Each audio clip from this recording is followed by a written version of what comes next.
Hello everyone, welcome back as we continue here at Main Street Church of Christ in our journey through the Bible. This week we come to the last few chapters of the book of Genesis, which is taken up by one person. We want to focus tonight on the journey of Joseph. So, Easton, what do we know about Joseph? Joseph, he was the 11th born of Jacob. But what really made him special and Jacob's favorite was that he was the firstborn of his wife's, Rachel. Okay, and because he's the favorite, Wyatt, what does Jacob do for Joseph? Well, Genesis 37:3 says, "Now Israel loved Joseph more than all his sons because he was the son of his old age, and he made him a vari-colored tunic." Okay, so he gets this coat of many colors. What did his brothers think about that? And verse 4 says, "His brothers saw that their father loved him more than all his brothers, and so they hated him and could not speak to him on friendly terms." Okay, could not speak to him on friendly terms. So there's this tension within the brothers here. And so, Easton, take us on a journey of what happens with Joseph. So once the brothers threw him in the pit, they eventually sold him into slavery. He was sold to a guy named Potiphar. Potiphar and his wife, they were in the house, then he was seduced by the wife, and then he ran away. Once Potiphar found out about it, he sent Joseph to jail. And once Joseph was in the jail, he had these dreams about what would happen in the future.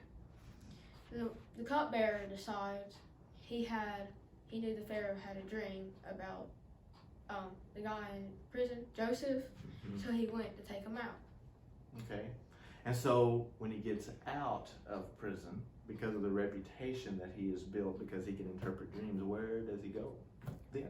Well, he goes to second in command in Pharaoh's house, and he interprets Pharaoh's dreams, and the dream basically says that there will be 7 years of plenty followed by 7 years of famine. And then Pharaoh makes Joseph second in charge over storing up grain and just second in charge of Egypt. And in the second year of the famine, Joseph's family comes and they come down to get food.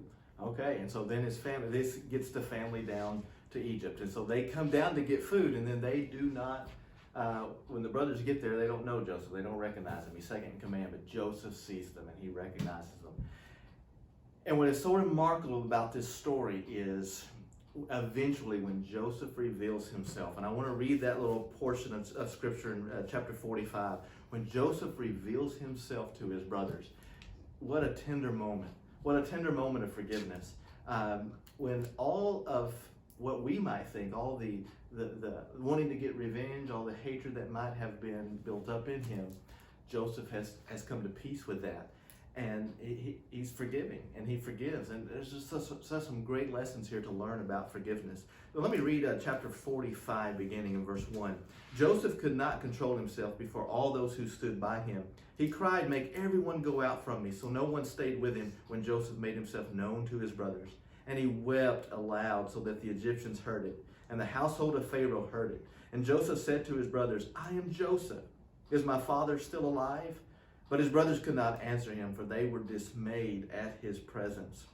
This chapter goes on to describe how he calls his brothers to come near him, and he hugs them. And you can just imagine what a tender moment this is, what a reunion this is for Joseph and his brothers.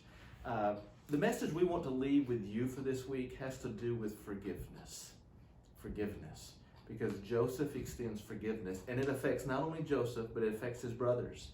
Just imagine if Joseph had not extended forgiveness.